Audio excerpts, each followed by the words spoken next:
Welcome back, everyone, and this is Sheepdog Smokey. Let's jump right in. Quebec proposes ban on religious clothing for public workers. One, just so you know, AP, this is a bit of a misleading photo, unless the city of Quebec, as a city, controls everything and every aspect of the schools. Where I live and everywhere I have lived, the school district is its own entity. It is not a part of the city government. It is set aside to remove heavy handed government control. But let's move on.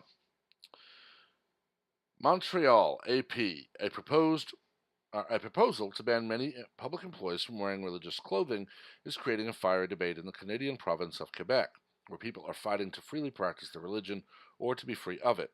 The measure, introduced late last month, would prohibit civil servants, teachers, nurses, bus drivers, lawyers, and other people who interact with the public from wearing symbols of religion while at work. It would apply to Sikh turbans, Christian jewelry, Jewish yarmulkes, but the focus of the controversy has been over hijabs worn by many Muslim women in Quebec. The proposed legislation will affect Muslims more than any other group, as they are the fastest growing religious group, said Nelson Wiseman, a political science professor at the University of Toronto. Muslims represent about 3% of Quebec's 8.3 million people. 3%. That is roughly 0.24 million out of 8.3.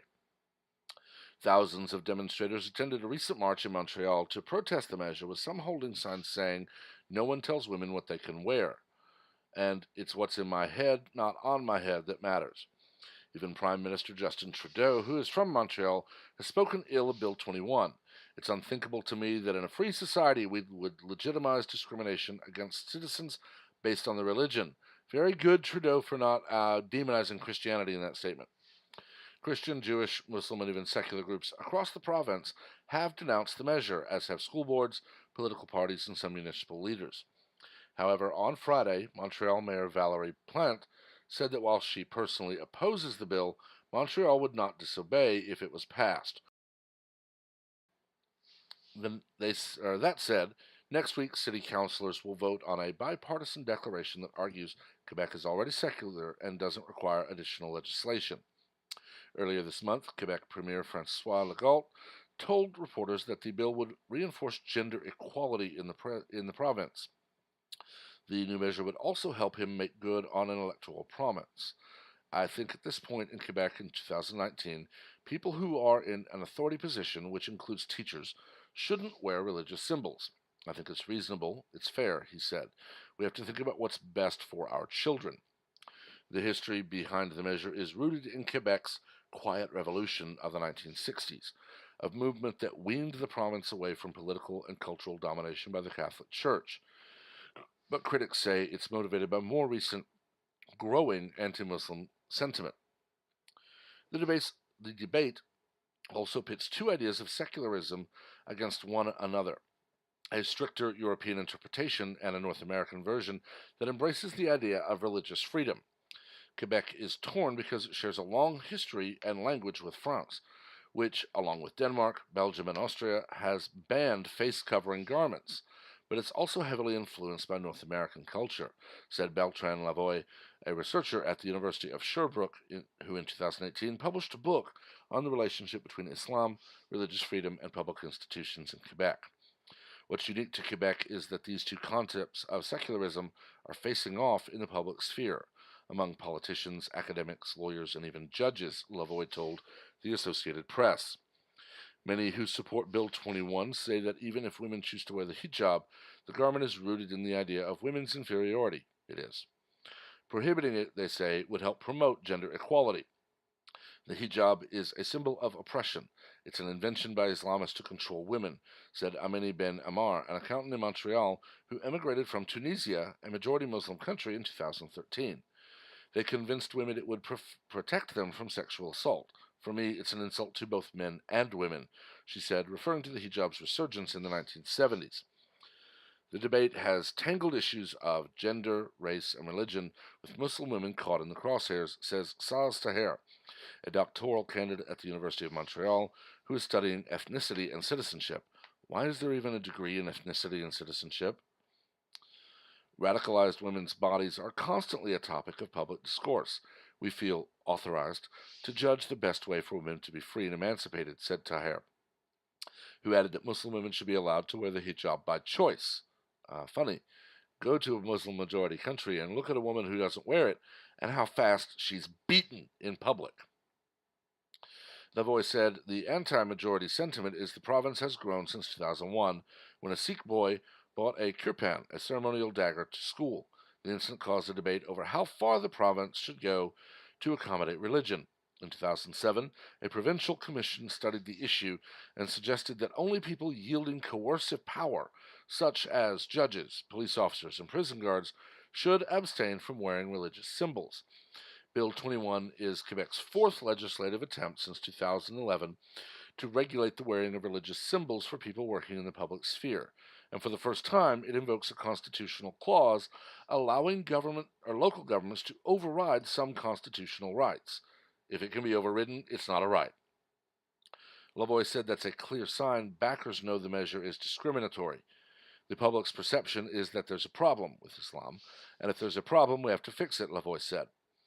The province was stunned in 2017 when a gunman opened fire in a Quebec City mosque, killing 6 and wounding 19, and racist groups appear to still be growing. I've never seen it like this, said Salam El-Manyawi, president of the Montreal Council of Muslims, who emigrated to Quebec from Egypt in 1972 and still believes Bill 21 is an outcropping of anti-Muslim sentiment. This hate is manufactured. This hate did not come by accident, he said. I'm a bit torn on this because, as it's pointed out here, this bill would mean that I can't wear my James Avery ring, which has a cross on it. My sister cannot wear her cross pendant. My mother cannot wear her cross earrings. Several friends of mine cannot wear the yarmulke. Others cannot wear a hijab or a Sikh turban. What if a Buddhist monk is called to a prison for someone who is on death row or on their deathbed and cannot be paroled? Are they to dress in a suit and tie and not their ceremonial robes? This is not about tolerance or inclusion or diversity or equality. This is about control. And unfortunately, this is Canada, where, as you heard, there is a statute that allows for constitutional rights to be overridden, meaning it's not a right, it's a privilege. That does not exist here in the United States. This bill would be shot down instantly in any state because it is prohibiting the free exercise of religion. I personally don't think that a Muslim woman in full hijab would be well received in most public schools.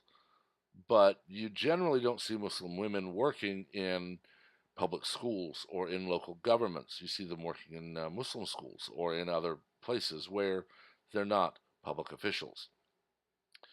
But this is a stair step, unfortunately, because once this is passed, it will be you must present every lecture you're going to give, and we must remove all vestiges of religion from it.